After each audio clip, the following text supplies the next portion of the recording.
Hey everyone, my name is Mitchell Coleman. My name is Mitchell Coleman and I'm an alcoholic, and I have your daily reflections for May 2nd, 2021. This one is titled, Lighting the Dark Past. Cling to the thought that, in God's hands, the dark past is the greatest possession you have. The key to life and happiness for others. With it, you can avert death and misery for them. Alcoholics Anonymous, page 124. No longer is my past an autobiography.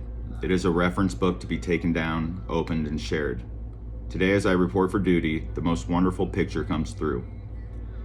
For, though this day be dark, as some days must be, the stars will shine even brighter later.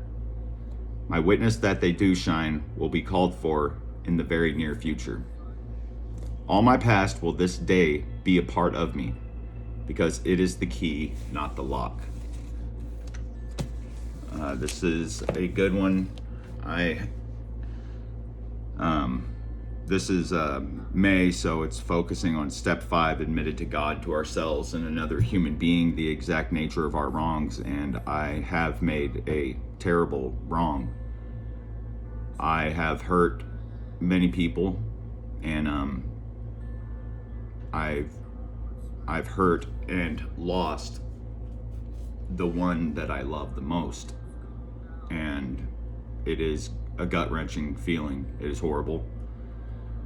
And it is now my past, because that's just technically what it is. And I have to use all the steps that I've learned in my recovery to stay where I'm at now, because it's tough, because I can easily go right back into my old way of thinking. And these are the times I talk about. These are the times where you learn. And unfortunately, people do get hurt as you learn. And you do feel guilt and shame, regret, grief, sorrow, depression, anxiety, all of that.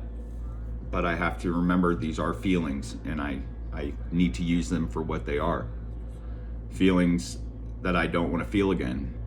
And I made a mistake that I have done before, and that's where it really eats me up inside, because I did what my old thinking would do, like with drinking. This was more of a lustful type thing, and it was not good, you know.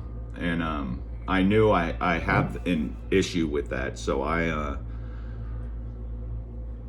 I just haven't spent time to get better at that, you know.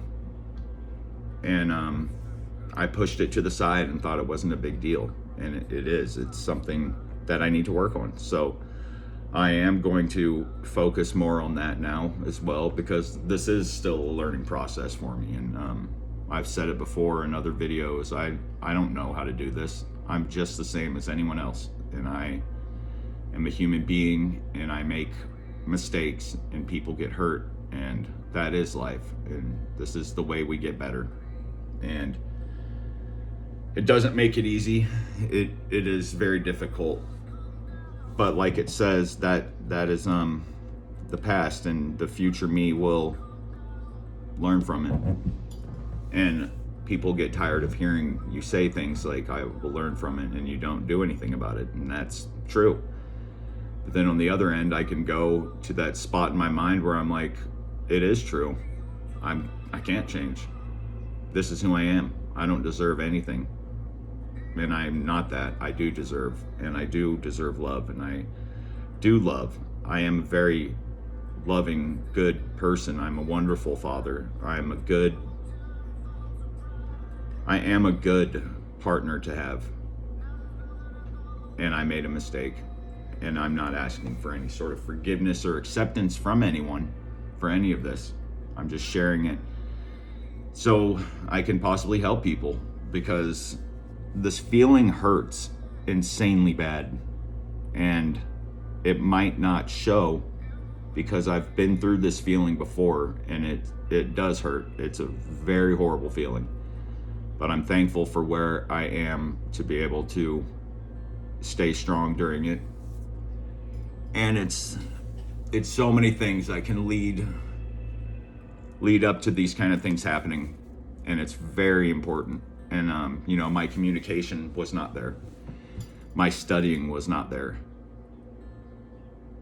I am a very codependent person. I am very insecure. I still feel very unaccepted. I feel undeserving of any love. And I know all this to not be true. I know who I am, really. So it's like I'm always trying to look for some sort of self-gratification to make me feel like I'm loved. And I do get that already. And I did get that. Yet I'm still like, why am I feeling this way? It's just something I need to work on. And I will. And I'm not going to fall into the I don't deserve love, because I do. And I can't dwell on it. And then that comes with the feeling of, am I being selfish because now I'm over it? But I'm not over it. I'm not over it, and I won't be. This is something I will use for the rest of my life. It's just what it is, and people won't believe me, but that's okay too, because I can't do things for other people.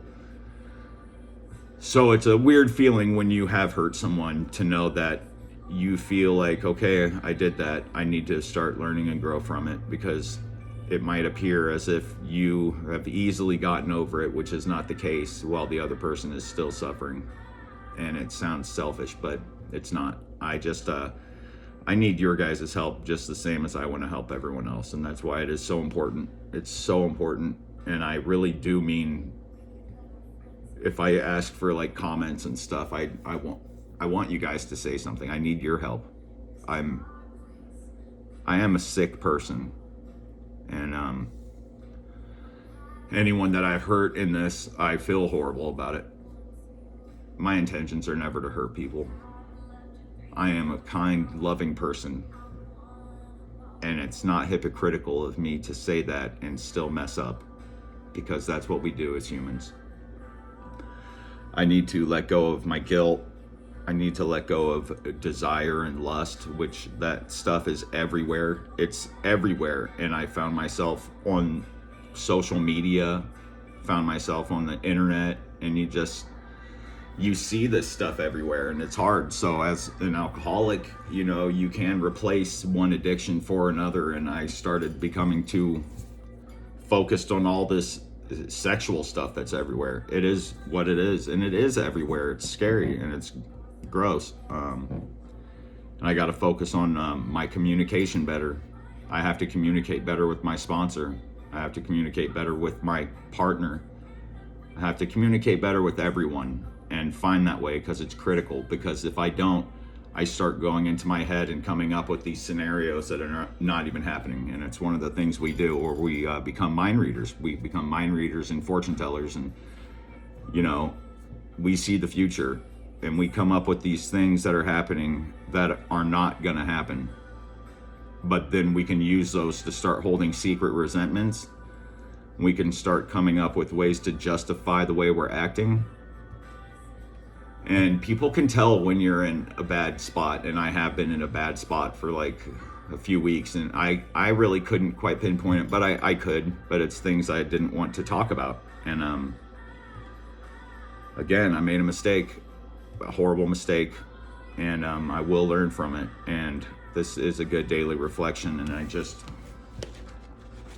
got to look at that last part again. It's just, all of my past will this day be a part of me, because it is the key, not the lock. I will not stay locked in that past. I have to move on, stay strong, and not let this create the most negative feelings I could possibly get, because I'm real good at getting that. Again, it is one day at a time. And please, if you guys have any comments, comment. I need help. I need all the help I can get. And for those that I hurt, I am sorry. And I do love you guys, and I'm sorry. I just got to do it one day at a time. This is just a new lesson to learn, a new character defect of mine that I have to stay focused on, and I have to know how important this is. And this is a new feeling but it's also just like another feeling I've had before. And those were the darkest times of my life, but those ultimately turned into the greatest times of my life and the biggest evolution in my character, and I will become a better person. And I have to understand that and know that time will heal everything. It doesn't change everything or make things different, but it does heal. And we got to look at things like that. Sorry, another thing. It's like we have to know when we lose something, what were we like before we had that? And it's a very good way of looking at it, because we were happy with ourselves despite the things that we all deal with emotional things and character defects, but we were okay. And you will be okay. And I will be okay. I will always miss, always love, and always care. But I have to stay focused to know that when you lose something, remember how you were before, and you were okay. That person or thing did make you a better person, but you can't let it think that that's a part of you that you didn't have before. And that's why it's important to have that love for yourself, which I'm still working on. You know, I can come across as a very confident person, and you know, I'm just a human. I'm a man, and and life is hard. Life is hard because I'm not used to this. I'm still early in my sobriety, even at like 2.5 years. And you know, I'm an adult again, you know, which I don't think I've ever really been, because I've been stuck in my old brain, which was like a 15, 20-year-old, whatever. So it takes time, and I need to take this time and work on myself better, and I could use your guys' help. And sorry for the long video. I love you all. Thank you. One day at a time. God bless.